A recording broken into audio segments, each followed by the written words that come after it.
अस्सलामुअलैकुम दोस्तों, आप देख रहे हैं यूट्यूब चैनल और मैं हूं अंसर सियाल। दोस्तों, कुछ अहम खबरें हैं जो आप तक पहुंचानी हैं। एक तो तहरीक अदम एतमाद की हंडिया बीच चौराहे फूटने को तैयार है। कुछ इख्तलाफात सामने आए हैं। ये सारा क्या मामला है वो मैं आपके सामने रखूंगा। दूसरे नंबर पे इमरान खान साहब जो हैं वो अर्ली इलेक्शंस के लिए मान गए हैं, लेकिन फ़र्क आ रहा है डेट्स का या कुछ महीनों का।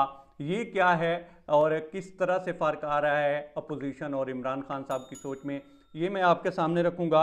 लेकिन इन दोनों इश्यूज़ से पहले दोस्तों एक बहुत ही अहम गुफ्तगू की है जनरल कमर जावेद बाजवा साहब ने। कल जब परेड ख़त्म हुई है वहाँ पे क्राउड से उन्होंने क्या बोला है, और ये काफ़ी अहम है दोस्तों। जिसे कहते हैं ना कि डिसाइडेड फैक्टर या डिसाइसिव फैक्टर, ये वो गुफ्तगू है मैं आपके सामने रखने जा रहा हूँ। उन्होंने कहा जी कि जो फ़ौज है वो मुदाखलत करे या ना करे, इसको गालियाँ पड़ती हैं।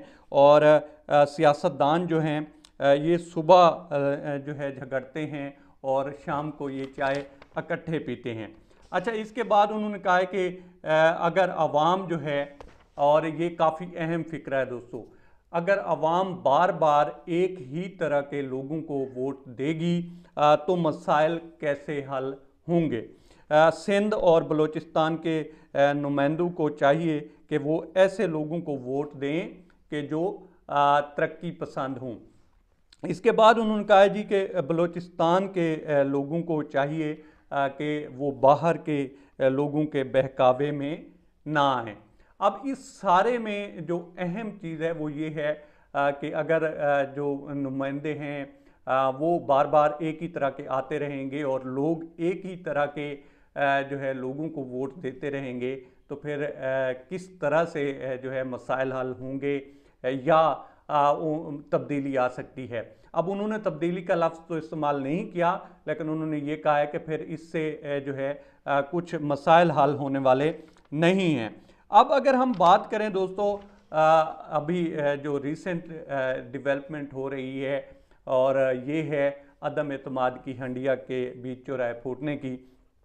देखें, डिसाइड ये हुआ था कि मौलाना फजल रहमान जो हैं वो सदर होंगे और जो शहबाज शरीफ साहब हैं वो वज़ीर आज़म होंगे और बिलावल भुट्टो साहब जो हैं वो वज़ीर ख़ारजा होंगे। और फिर टोटल 10 जमातें हैं और ये जो 10 पार्टियां हैं उनके यहाँ बाकी जो वजारतें हैं वो बांटी जाएंगी।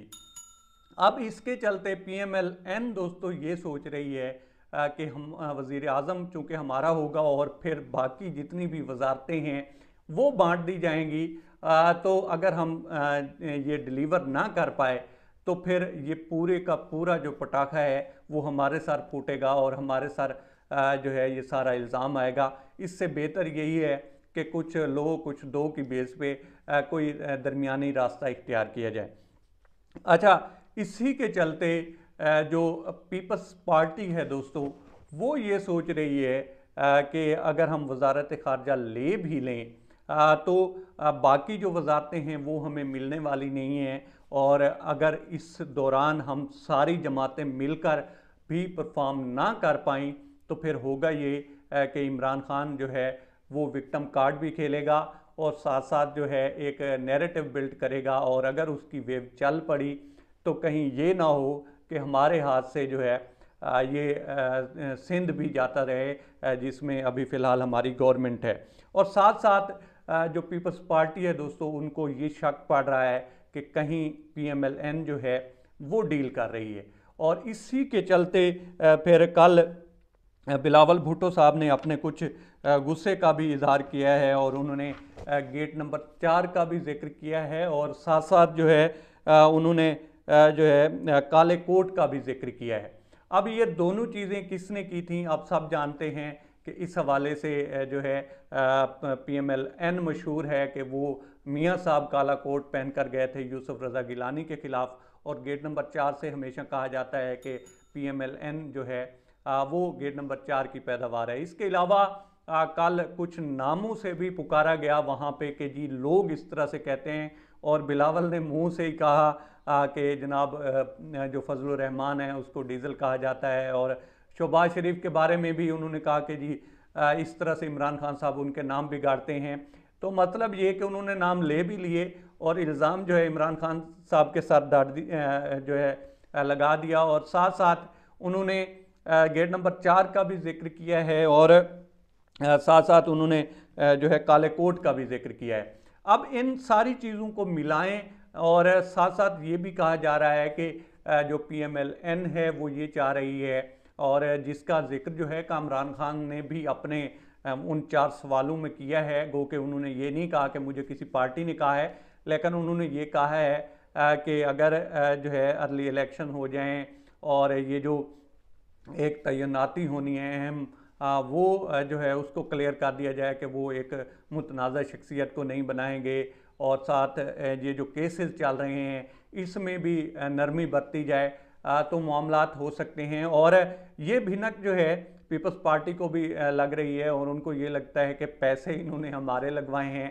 और डील ये खुद के लिए तलाश कर रहे हैं। और इसी के चलते दोस्तों ये भी ऐन मुमकिन है कि तहरीक अदम एतमाद इसी लड़ाई में हो सकता है कि ये वापस भी ले लें। अगर कोई इनको जिस तरह का जो है एक दरार पड़ चुकी है, इसको रिपेयर किसी ने ना किया, तो आने वाले दिनों में आप ये भी देखेंगे कि हो सकता है कि ये तहरीक अदम एतमाद वापस ले लें। नहीं भी लेंगे तो एक जो है रोड मैप की तरफ जा रहे हैं जिससे ये अपनी जान छुड़वाने के चक्कर में हैं।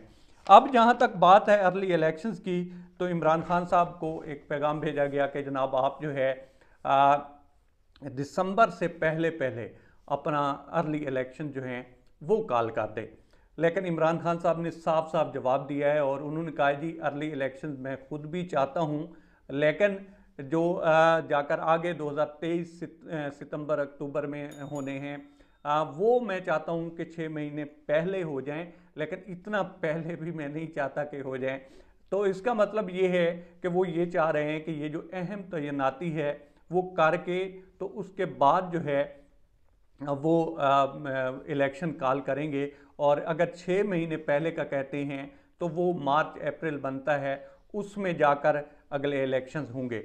और अगर इस तरह से होता है तो वो जो अहम तैनाती है जिसकी वजह से अपोजिशन जो है एक खौफ का शिकार है, वो वज़ीर आज़म साहब खुद करके जाएंगे और ये उनका इस्तेहकाक भी है। और देखें ये जो फैसले किए जाते हैं ये किसी पार्टी की फरमाइश पे तो किए नहीं जाते, मुल्क की जो सलामती होती है उसको देखा जाता है और इदारे की बेहतरी के लिए देखा जाता है। इदारा भी बाद में आता है, पहले मुल्क की सलामती आती है। और ये जो भी वज़ीर आज़म होगा उसका इस्तेहकाक है कि वो किसको चुनते हैं। तो ये है दोस्तों अब तक का मंजरनामा। अब तक इतना ही। आप दोस्तों से रिक्वेस्ट है कि आप हमारे चैनल का विजिट करें, और अगर आपको हमारे चैनल का कंटेंट पसंद आए तो इसे सब्सक्राइब करें। तामुन के लिए शुक्रिया दोस्तों। अल्लाह हाफ़िज़।